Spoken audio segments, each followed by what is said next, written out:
नमस्कार। चलिए आज एक सफर पर चलते हैं।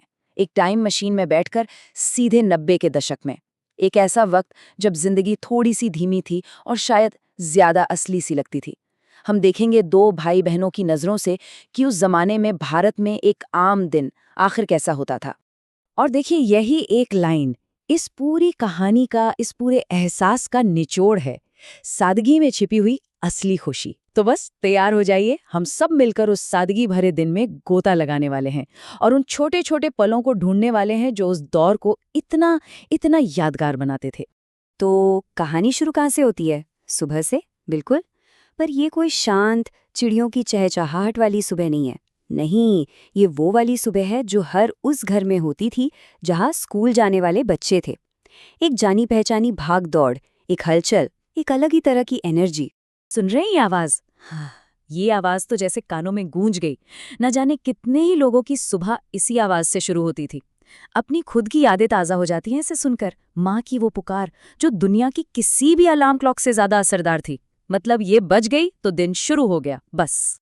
और इसके जवाब में, हाँ, ये जवाब भी उतना ही जाना पहचाना है। बस 5 मिनट और। वो 5 मिनट जो उस वक्त दुनिया की सबसे सबसे कीमती चीज लगते थे, है ना? कितनी मासूमियत है इस छोटी सी बातचीत में, कितनी सादगी है। खैर, जैसे तैसे बिस्तर से तो निकल गए और अब असली रेस शुरू होती है। घड़ी के खिलाफ बाथरूम पर पहला हक किसका होगा, इसकी लड़ाई। भाई बहन के बीच की वो रोज की जंग। फटाफट तैयार होना, यूनिफॉर्म ढूंढना, हर एक सेकंड की गिनती हो रही है यहाँ। तो कुल मिला के सुबह का रूटीन कुछ ऐसा दिखता था। जागने की जिद से लेकर तैयार होने की हड़बड़ी, टिफिन पैक होना और फिर स्कूल के लिए आखिरी दौड़। हर स्टेप अपने आप में एक छोटा मोटा ड्रामा था और हर रोज का ये नाटक बड़ा रोमांचक लगता था। और इस सब भागदौड़ के बीच में एक पल आता था सुकून का, खुशी का। माँ जब टिफिन हाथ में देती थी, आज क्या है, ये सवाल कितना जरूरी होता था। और जवाब में अगर आलू का पराठा सुन लिया तो बस चेहरे पे जो मुस्कान आती थी ना, वो अनमोल थी। चलिए अब घर से निकलते हैं और कहानी को ले चलते हैं स्कूल। वो जगह जहां दिन में टेंशन भी था और मजा भी, दोनों ही रंग दिखने को मिलते थे। हाँ, तो स्कूल पहुंच गए। अब स्कूल का मतलब सिर्फ दोस्तों से मिलना और मस्ती तो था नहीं, पढ़ाई का प्रेशर भी तो था। और उस दिन मन पर एक डर छाया हुआ था, एक मुश्किल हिंदी टेस्ट का। लेकिन फिर बजती थी लंच ब्रेक की घंटी और बस दिन का सारा माहौल, सारा टेंशन सब छूमंतर। टिफिन खुला और वाह, पराठा अभी भी गर्म है। सोचिए उस तनाव के बाद एक गर्म पराठे की वो खुशी, वो सबसे बड़ी राहत थी, सुकून का एक सच्चा पल। तो देखिए, एक ही दिन के ये दो अलग अलग पहलू हैं। एक तरफ स्कूल का स्ट्रेस, मुश्किल टेस्ट, नंबरों की चिंता, और दूसरी तरफ लंच की छोटी सी खुशी, दोस्तों के साथ बैठकर घर का बना खाना खाना, हंसना। एक ऐसा पल जो सारी चिंताओं पर भारी पड़ जाता था। और फिर वो आखिरी घंटी, स्कूल की छुट्टी। इसके बाद शुरू होता था दिन का वो हिस्सा जिसका इंतजार सुबह से हो रहा था।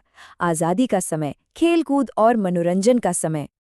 देखिए उन दिनों एंटरटेनमेंट के ऑप्शंस बहुत ज़्यादा तो थे नहीं, इसीलिए टीवी पर आने वाले शोज का इंतजार ही बड़ा एक्साइटिंग होता था।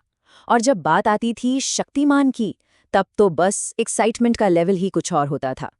शक्तिमान सिर्फ एक सुपर हीरो नहीं था, वो एक फीलिंग थी, एक पूरा एक्सपीरियंस था। याद है ना, उसका वो गोल गोल घूमकर उड़ना, उसकी वो कमाल की लाल ड्रेस, और सबसे बड़ी बात, पूरा परिवार एक साथ बैठकर उसे देखता था। यही तो वो चीजें थीं जो उसे इतना इतना स्पेशल बनाती थी।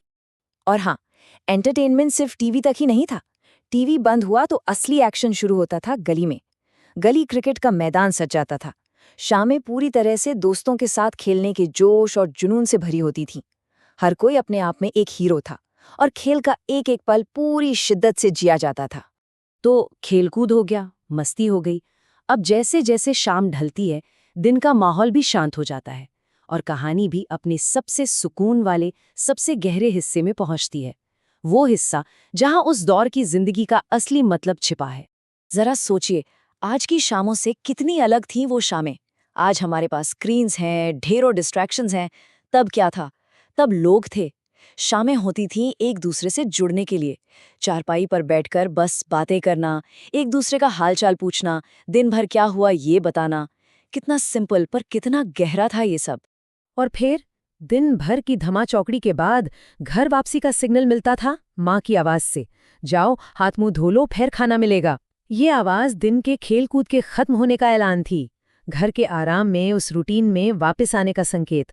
अनुशासन भी था इसमें और प्यार भी। तो आखिर में बात किस पर आकर रुकती है?